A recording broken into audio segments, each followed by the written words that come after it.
여러분 안녕히 주무셨습니까? 참 좋은 아침입니다. 오늘 6월 6일 목요일 말씀으로 드린 오늘의 번째 함께 합니다. 오늘 호세아서 2장 2절부터 23절까지 말씀으로 같이 합니다. 우리는 5절부터 10절까지만 같이 읽겠습니다. 시작. 그들의 어머니는 음행하였고 그들을 임신했던 자는 부끄러운 일을 행하였나니 이는 그가 이르기를 나는 나를 사랑하는 자들을 따르리니 그들이 내 떡과 내 물과 내 양털과 내 삶과 내 기름과 내 술들을 내게 준다 하였음이라. 그러므로 내가 가시로 그 길을 막으며 담을 쌓아 그로 그 길을 찾지 못하게 하리니 그가 그 사랑하는 자를 따라갈지라도 미치지 못하며 그들을 찾을지라도 만나지 못할 것이라. 그제야 그가 이르기를 내가 본 남편에게로 돌아가리니 그때 내 형편이 지금보다 나았음이라 하리라. 곡식과 새 포도주와 기름은 내가 그에게 준 것이요 그들이 바알을 위하여 쓴 은과 금도 내가 그에게 더하여 준 것이거늘 그가 알지 못하도다. 그러므로 내가 내 곡식을 그것이 익을 계절에 도로 찾으며 내가 내 새 포도주를 그것이 맛들 시기에 도로 찾으며 또 그들의 벌거벗은 몸을 가릴 내 양털과 내 삶을 빼앗으리라. 이제 내가 그 수치를 그 사랑하는 자의 눈앞에 드러내리니 그를 내 손에서 건져낼 사람이 없으리라. 오늘 우리가 함께 읽은 말씀 중심으로 하나님 식후 30분의 삶, 식후 30분의 삶인데 뭘 먹은 뒤냐, 뭘 식사한 뒤냐, 하나님 먹은 식사 후 30분의 삶이라는 제목이 되겠습니다. 하나님 식후 30분의 삶. 약을 복용할 때 꼭 식후 30분에 복용해야 합니까? 약사나 의사 선생님들이 이제까지 제가 이제 60이에요. 60년 동안 약을 먹는데 100번 중에 99번은 식후 30분에 약을 먹는 겁니다. 여러분도 아마 마찬가지일 거예요. 왜 그렇습니까?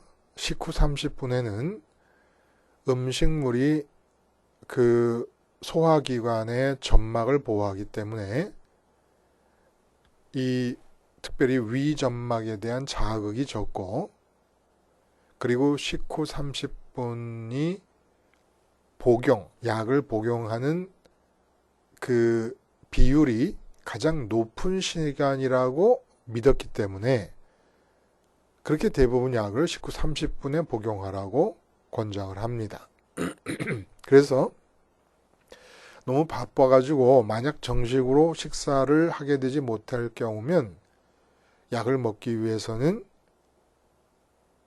간단한 음식물이라도 섭취한 후에 약을 복용하라고까지 권하고 있는 것이에요. 물론 모든 약을 다 이렇게 식후 30분에 먹는 건 아니죠.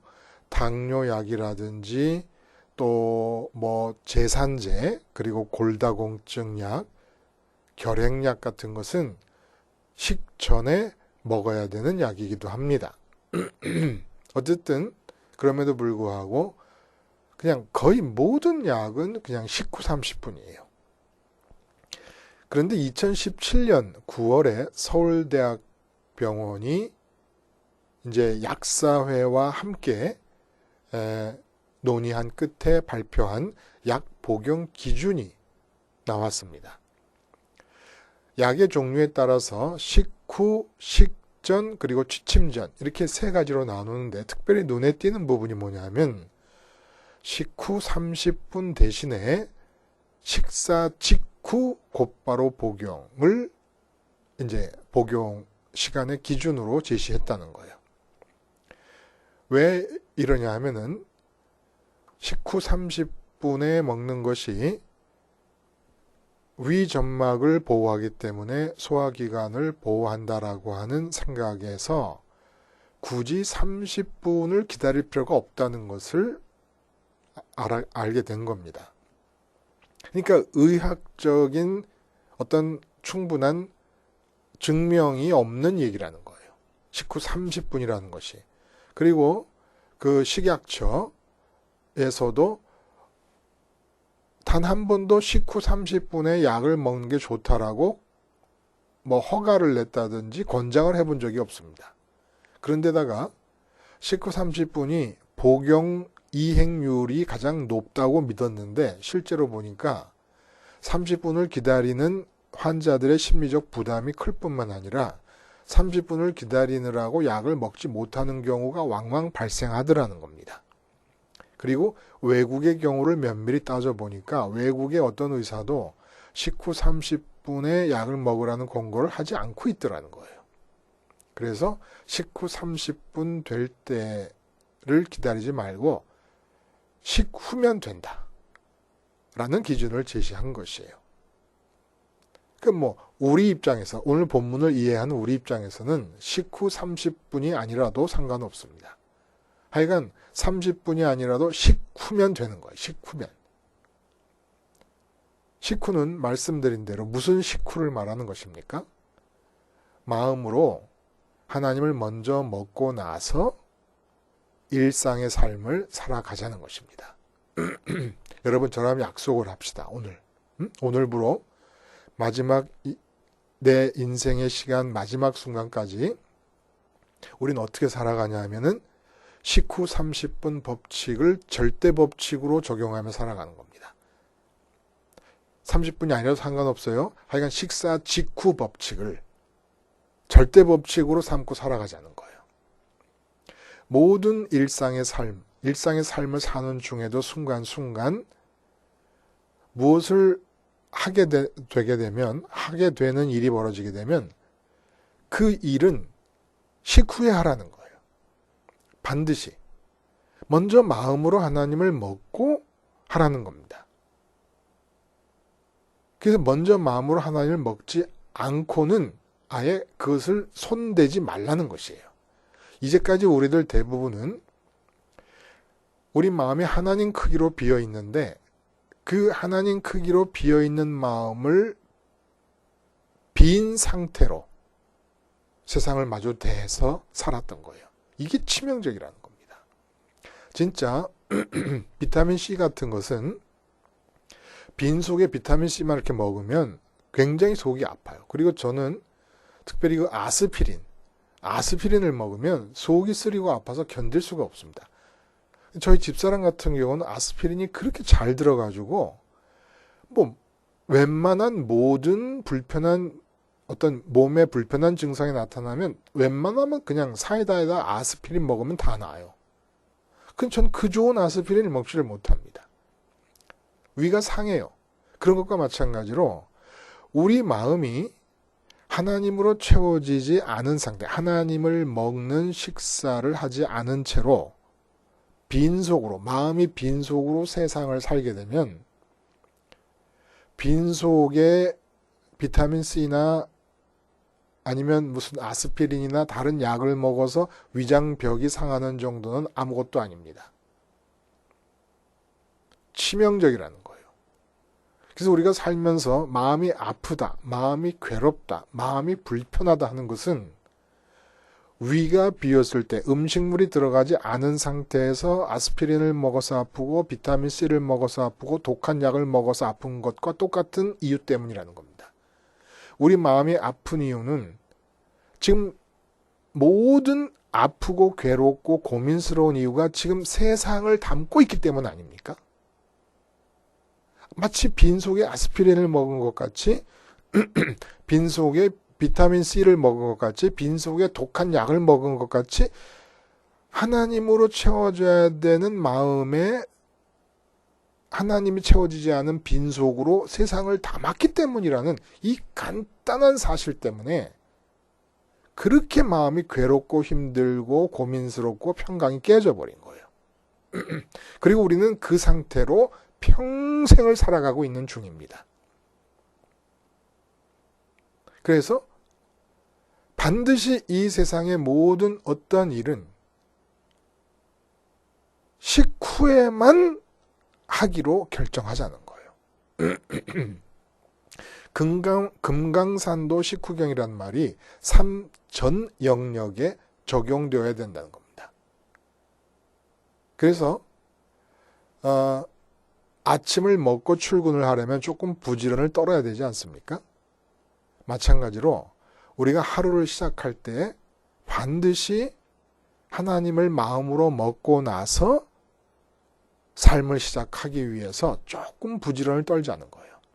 그래, 아침뿐만 아니라 하루를 살아가는 중에도 이제 내가 그 직장 일을 마치고 친구를 만나러 간다. 그러면 그냥 마음이 빈속으로 친구를 만나지 말아요. 친구를 만나기 전에 하나님을 먼저 마음으로 먹으라는 거예요. 그리고 직장에 나갈 때 그냥 빈속으로 직장에 나가서 직장의 일을 담지 마요. 먼저 하나님을 먹고 식후에 하라는 겁니다. 식사 직후의 법칙, 식후 30분의 법칙을 반드시 적용하자는 거예요. 그러면 마음 괴로울 일이 없고 마음 아플 일이 없고 마음 고민스러울 일이 없다는 것입니다. 그야말로 동화 속에서나 볼 수 있을 듯한 정말 말하기도 좀 유치하고 너무 소박해 보이는 행복이 가득한 삶. 이게 실제로 가능해진다는 겁니다. 식후 30분의 법칙, 식사 직후 법칙만 지키면 반드시 행복이 가득한 동화 속의 나라의 삶을 살 수가 있다는 거예요. 그래서 사업을 하십니까? 그거는 금강산 식후경이란 말처럼 식후 사업이라 해야 돼요. 하나님을 마음이 먹고 나서 하는 사업이라 해야 돼요. 가정주부가 가사일을 돕습니다. 그러면 식후 가사일이라 해야 돼요.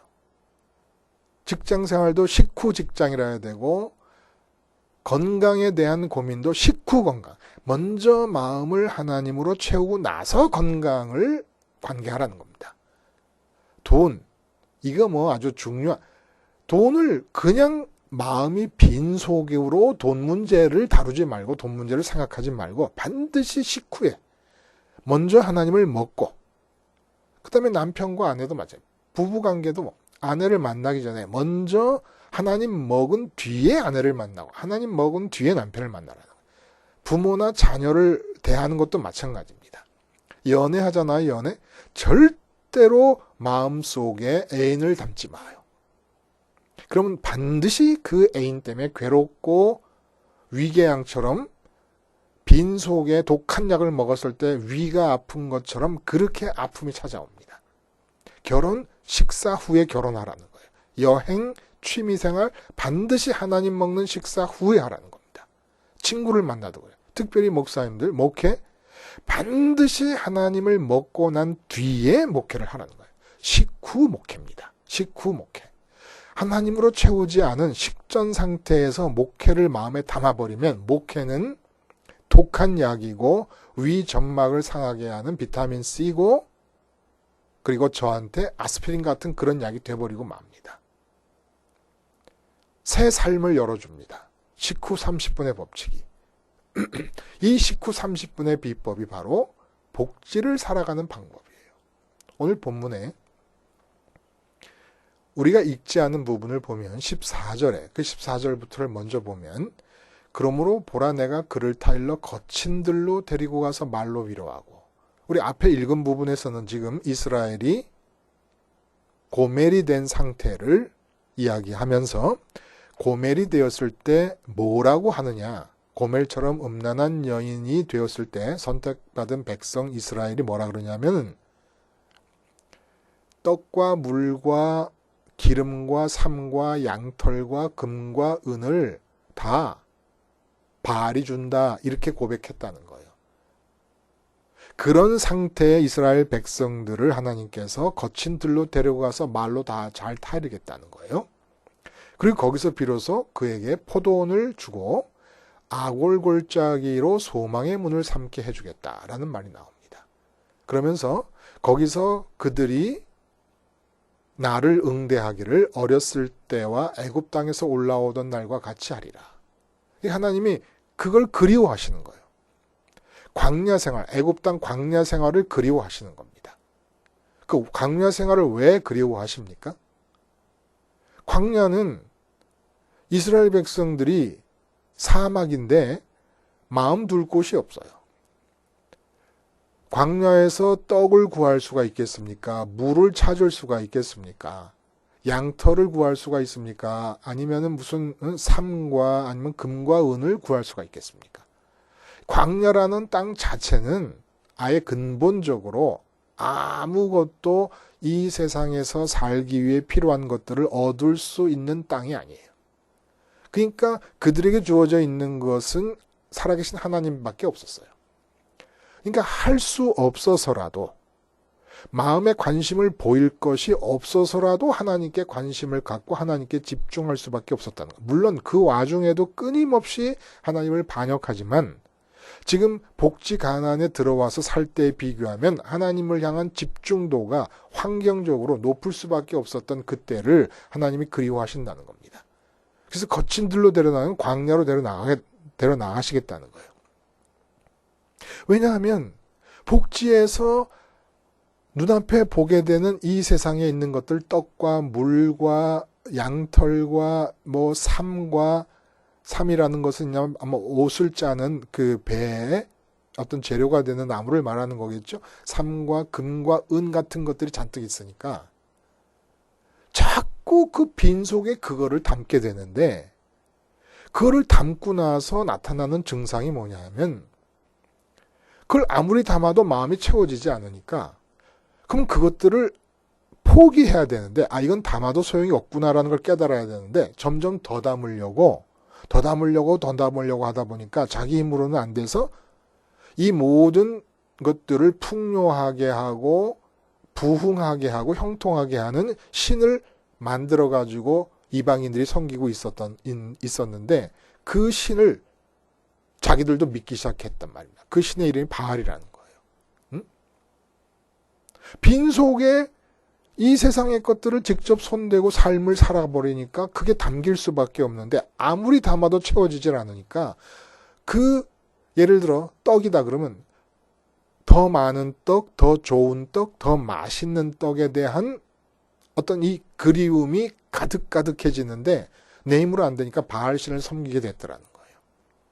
그래서 거친 들로 데리고 나가가지고 아무것도 아예 가질 수 있다고 생각이 안 들어가는 그런 환경으로 몰아넣어가지고 하나님만 찾게 만들고 하나님께 집중해서 하나님 식사 시간을 갖게 하겠다는 겁니다.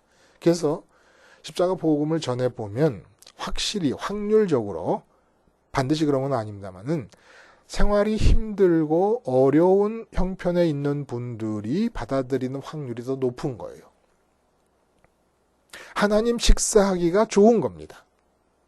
거친 들이기 때문에, 삶이 거친 들처럼 이제는 더 바랄래야 바랄 수도 없는 그런 어려운 형편에 있는 분들일수록 하나님께 집중도가 커지고 하나님 식사하려는 마음이 커지는 것을 느낄 수가 있어요.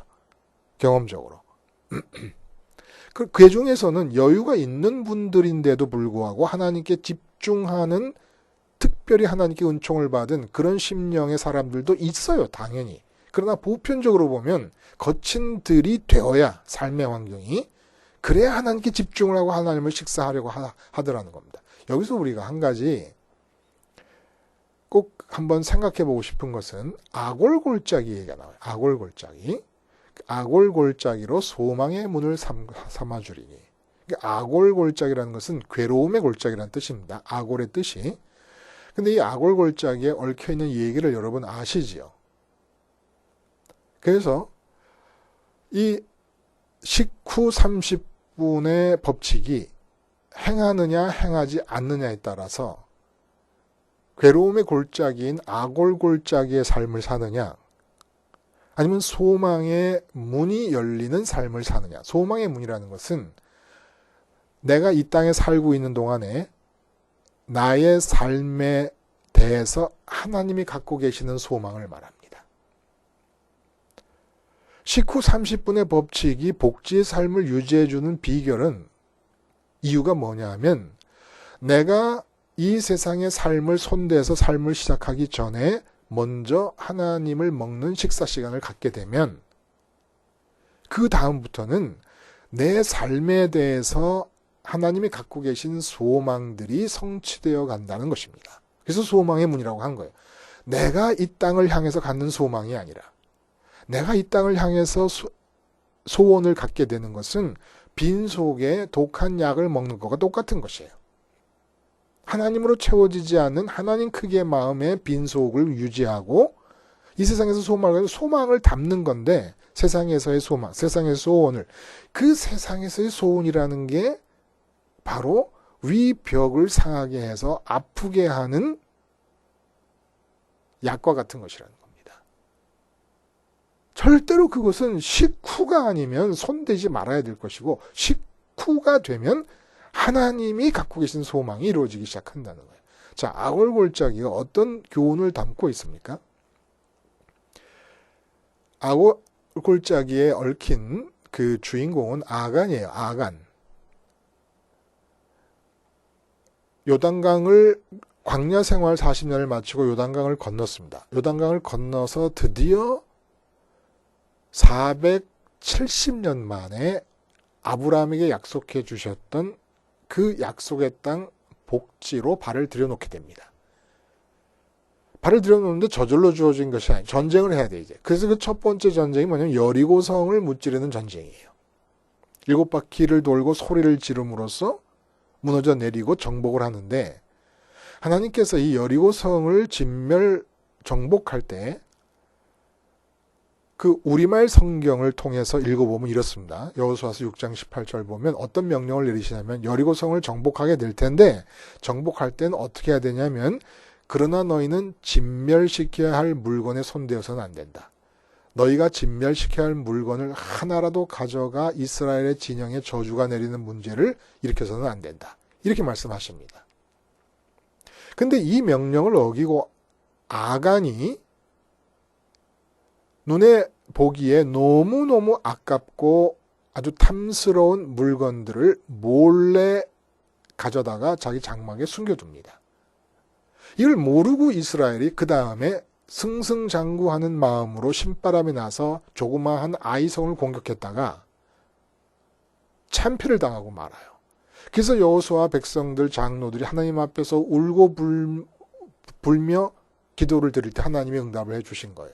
너희 중에 여리고성을 진멸할 때 완전히 싹 진멸해버리라고 하는 내 명령을 어기고 그 중에서 탐스러운 물건을 자기 장막에 숨긴 자가 있다. 그래서 누군가를 알아보기에 제비를 뽑았더니 아간이라는 사람이 제비가 뽑힌 겁니다. 그래서 이 아간이 뭘 훔쳤냐 하면은 신할산의 아름다운 외투 한 벌과 아마 짐승의 가죽으로 만든 외투 같아요. 또 은 200세겔과 무게가 50세겔 되는 금덩이 하나를 보고 탐내어 가졌나이다. 이렇게 얘기를 합니다. 여리고성 정복할 때 절대 어떤 전리품에도 손을 대지 말라고 명령을 내렸음에도 불구하고 그래서 그 아간과 아간의 가족을 다 돌로 쳐 죽이고 아간의 재산까지도 아간의 손이 닿았던 모든 그 재물까지도 다 돌무덤 속에 가둬버립니다. 무덤을 만들어버려. 이게 아골골짜기가 된 거예요. 괴로움의 골짜기가. 이 아골골짜기가 주는 교훈이 뭡니까, 여러분? 자, 광야 생활이 끝나고 복지로 들어왔어요. 그럼 이제 복지의 삶을 사는 태도는 어떤 태도여야 되는가를 하나님이 가르치셔야만 됩니다. 당장에 금과 은이 보이고 시날산에 외투가 보이니까 눈이 뒤집혀 버리는 겁니다. 갖고 싶어서. 근데 광야 생활의 특징이 뭐였어요? 하나님을 먹는 생활이 광야 생활의 주된 하나님의 의도였다는 거예요. 마음으로 하나님을 먹을 수밖에 없어요. 맨날 음식도 매출하기를 통해서 고기를 조달하셨다 하지만 음식에 대한 생각이 필요가 없는 게 40년 동안 날마다 만나만 먹으니까 할 일이 없어요. 그러니까 마음으로 모세가 성막을 짓고 율법을 가르치고 하나님에 대한 말씀을 가르치고 하니까 맨날 듣고 보고 먹는 것이, 보는 것이 성막이고 번제단의 제사고 듣는 것이 율법이고 가르침이고 마음으로 먹어야 될 것이 하나님밖에 없고 하나님 말씀밖에 없는 거예요. 이런 상태에서 복지에 들어왔습니다. 근데 아간이 벌써 시날산의 외투를 보고 은을 보고 금을 보자마자 하나님을 마음으로 먹는 일을 멈추고 잊어버리고 그것을 마음에 담아버립니다.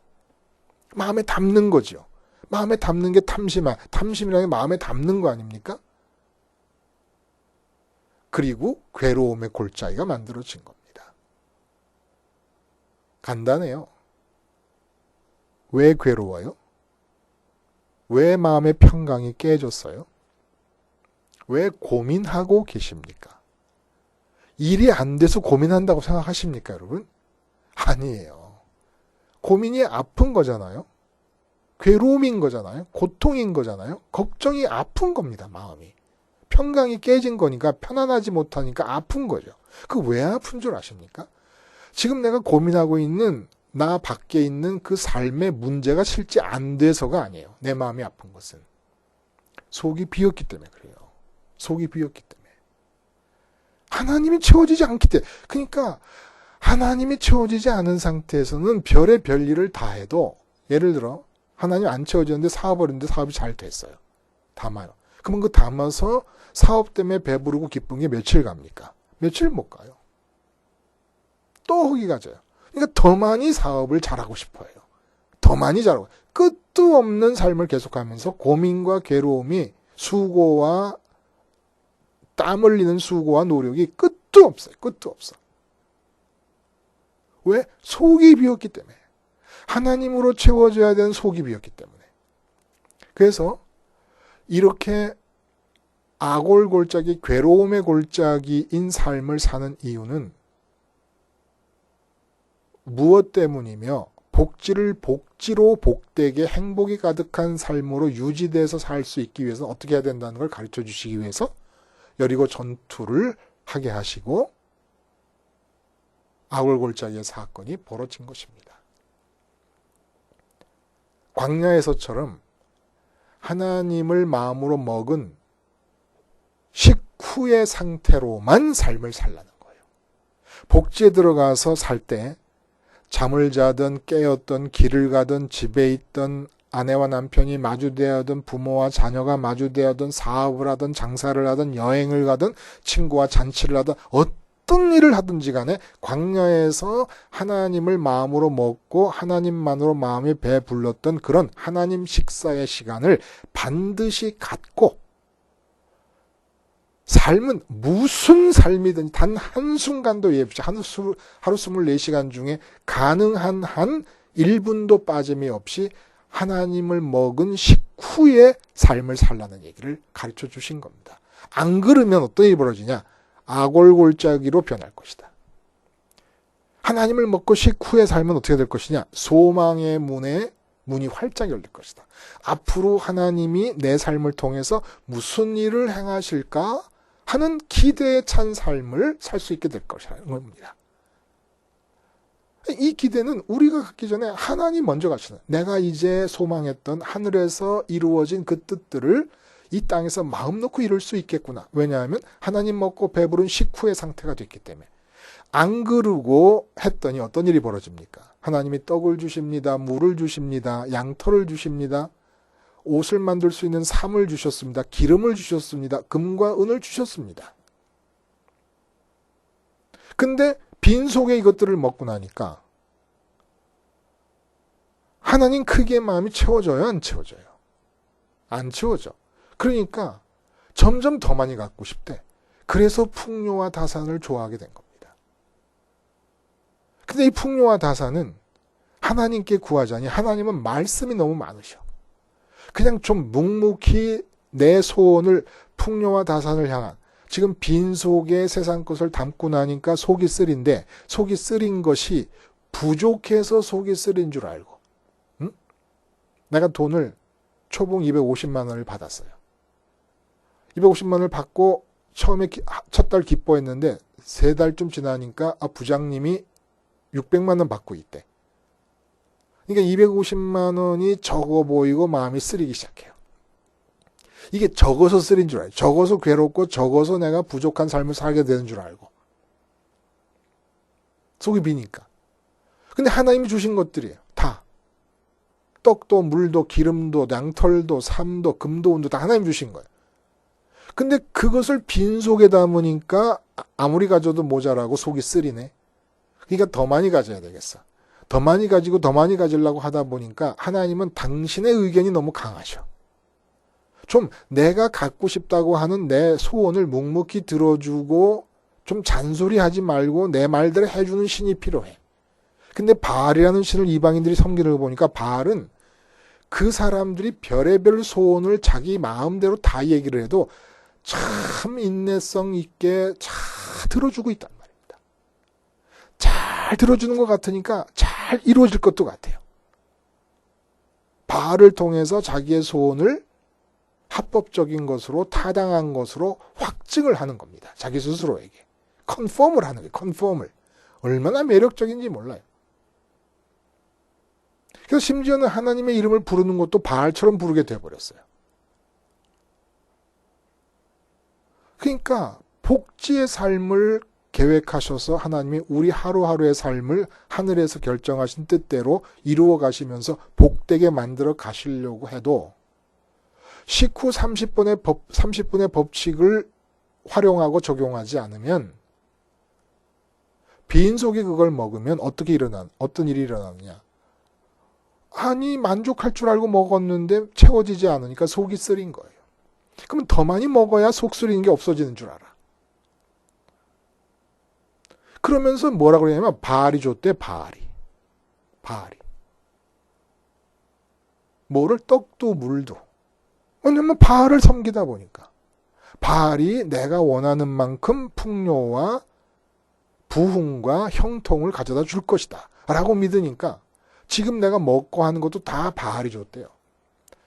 그럼 우리 이렇게 생각했어. 어떻게 선민이 그런 식으로 얘기할 수 있어? 창조주 하나님을 믿는다는 사람들이 어떻게 내가 먹는 떡과 물과 쓰는 양털과 기름과 금과 은이 하나님이 주신 것이지 어떻게 바알이 준 거라는 고백을 할 수가 있어? 이렇게 반문할지 모르지만 우리도 똑같아요. 바알을 왜 바알 합니까? 풍요와 다산이 좋아서. 우리말로 바꾸면 부자 되는 것과 부흥하는 것과 형통하는 게 좋아서 바알 한 거예요. 바알은 사실은 큰 의미가 없어요.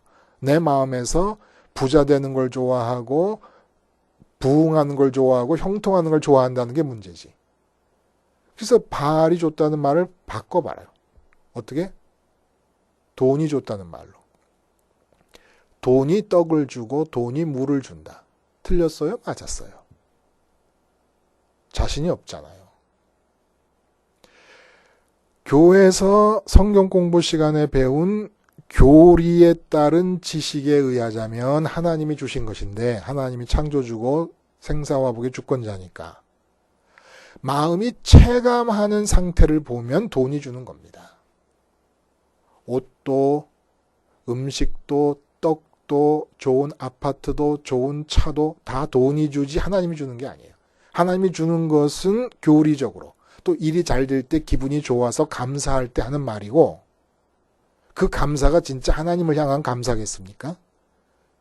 그냥 내가 원하던 돈과 일이 잘 됨으로 기쁘다라는 자기 기분에 취한 술주정이지 그게 감사입니까? 돈을 좋아하다가 돈을 많이 벌게 돼서 하는 감사는 술주정이에요. 그건 감사가 아닙니다. 주사예요, 주사. 감사는 내 마음에 하나님을 먹어서 그 다음에 내 삶에서 하나님이 전적으로 삶을 도맡아서 진행해 나가실 때 일어나는 모든 일에 대해서 하는 것이 감사지 내 마음에 돈을 담고 있었는데 그 돈을 많이 갖고 싶어서 애를 쓰다가 돈을 많이 벌었을 때 하는 감사는 이건 감사가 아니라 술주정이라는 겁니다. 그러니까 여러분 돈을 믿어요? 하나님을 믿어요? 말씀드린 대로 교리적으로는 하나님이 떡을 주시는데 마음이 체감하는 것으로는 돈이 내게 떡을 줍니다. 그러니까 하나님을 믿어도 돈 많이 벌기를 바라는 마음을 죽일 수가 없어요. 왜? 식후 30분의 법칙을 우리가 모르고 살았던 거예요. 그동안. 식사 직후의 법칙을 전혀 모르고 살았던 거예요. 이제부터 어떻게 해야 되느냐? 내가 지금 돈 문제를 생각한다 그러면 생각조차도 돈 문제에 대한 생각을 하기 전에 그럼 일단 돈을 마음에 담는 거잖아요. 생각하기만 해도. 내게 주어져 있는 돈을 세는 것도 마음에 담는 거지만 돈이 없어서 걱정하는 것도 마음에 돈을 담는 거예요. 빈속에. 그러니까 괴로워요. 그러니까 힘들어요. 평강이 깨지고 걱정이 앞서요. 그러니까 돈 문제를 생각하라 그럴 때 식후에 해요. 돈 문제 생각해도 좋으니까 식후에 해. 먼저 좀 마음은 든든히 먹고 나서 그 다음에 돈 문제를 관계하자. 자녀 문제가 있다. 그러면 자녀 문제를 관계하려고 할 때 먼저 내가 마음을 좀 든든히 먹고 마음이 배 무른 상태에서 자녀 문제를 관계하자. 식후에 하라. 식후에. 식전에 해버리고 빈속으로 해버리면 자식이 담겨버려. 자식이 담겨버리면 자식처럼 마음에 담겨서 독한 약이 없습니다. 부모로 하여금 걱정, 근심, 괴로움이 끝날 날이 없게 하는 약이 빈속에 담긴 자식이라는 약이에요. 또 돈이라는 약도 그렇고 건강이라는 약도 그렇고 형통이라는 약, 사업이라는 약, 장사라는 약, 모든 약들이 마음이 빈속에 담아서 나를 아프게 하지 않을 것들이 세상에 아무것도 없다는 겁니다. 하나님을 먹어야 돼요. 반드시 무슨 일을 하는, 무슨 생각을 하게 되더라도 삶에 대한 생각이라면 식후에 해요. 식후에. 하나님을 먹는 식후에 해요. 그러면 괴로움의, 걱정의, 근심의 아골골짜기가 소망의 문으로 바뀌어버립니다. 그럼 어떻게 먹을 거예요, 하나님을? 예수님을 통해서 먹는 거예요. 예수님을 먹는 것이 하나님을 먹는 게 돼버리는 거예요. 먼저 예수님의 죽음을 먹어요. 내가 이 세상 일에 관계하고 싶고 이렇게 한 마음이 생기면, 돈 걱정이 생긴다 그러면 먼저 예수님의 죽음을 먹어요. 절대 빈속에 돈 문제에 대한 생각을 그대로 담지 마요. 죽음을 먹어서 돈에 대해서 죽는 겁니다. 하지 말자는 얘기가 아니에요. 돈 생각을. 내버려 둬요 좀. 식후에 하자는 거예요. 식후에. 그러기 위해서는 일단 돈을 안 먹어야 되잖아. 약을 식후에 먹기 위해서는 약을 지금은 안 먹고 있는 거잖아요.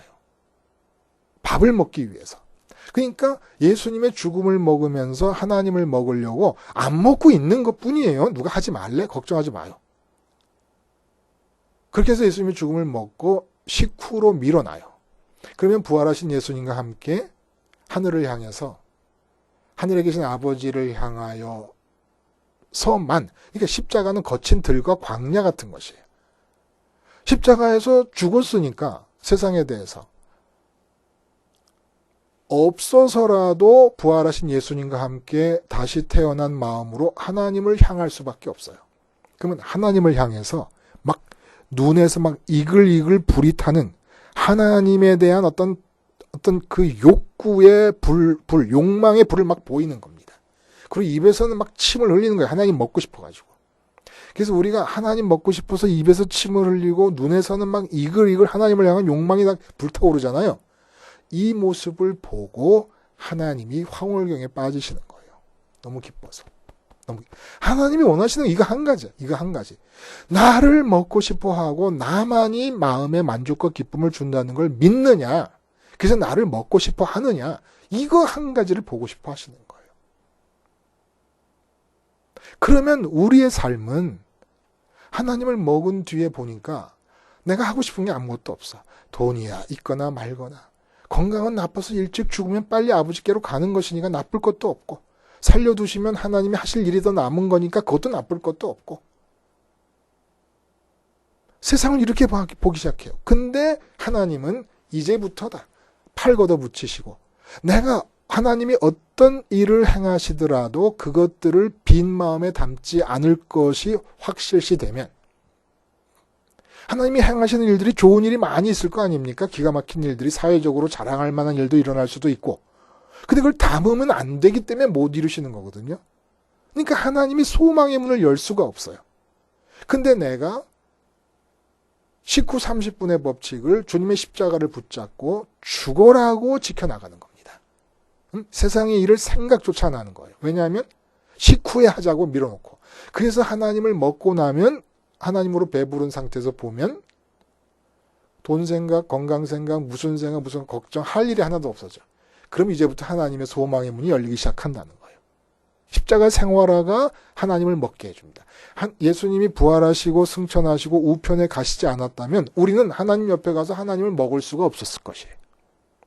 그러니까 예수님이 죽으시고 부활하시고 승천하시고 우편에 앉아 계신 이 동선을 따라가지 않으면 먹는 수가 없어요. 하나님을. 그래서 십자가 생활은 뭐예요? 하나님 먹기예요. 삶 전체를 식후 30분의 법칙 뒤로 밀어넣는 겁니다. 요거 기가 막힌 겁니다, 여러분. 응? 식후 30, 뭐 어려워요? 이제까지 여러분이 돈 벌기 위해, 건강을 지키기 위해, 자녀를 잘 살게 하기 위해, 형통하기 위해서 애쓴 수고와 노력에 100분의 1도 안 들어갈걸요? 식후 30분의 법칙을 삶에 적용하는 것이. 알아서들 하십시오. 예? 아골골짝이냐 소망의 문이 열리냐, 이거 식후 30분의 법칙에 달려있다는 겁니다. 기도하시겠습니다. 하나님 아버지, 그냥 복지를 살 수 있는 길을, 동화 속 행복이 가득한 나라를 이룰 수 있는 길을 손에 쥐어주셨어도 그대로 살지도 못하고 있던 어리석은 우리들을 불쌍히 여기셔서 오늘도 십자가 생활화를 통하여 이 세상 어떤 일, 어떤 생각 앞에 하나님을 먹는 식후 30분의 법칙, 식사 직후의 법칙을 철저히 준행해 나가게 해 주시옵소서. 예수님의 이름으로 기도드리옵나이다. 아멘.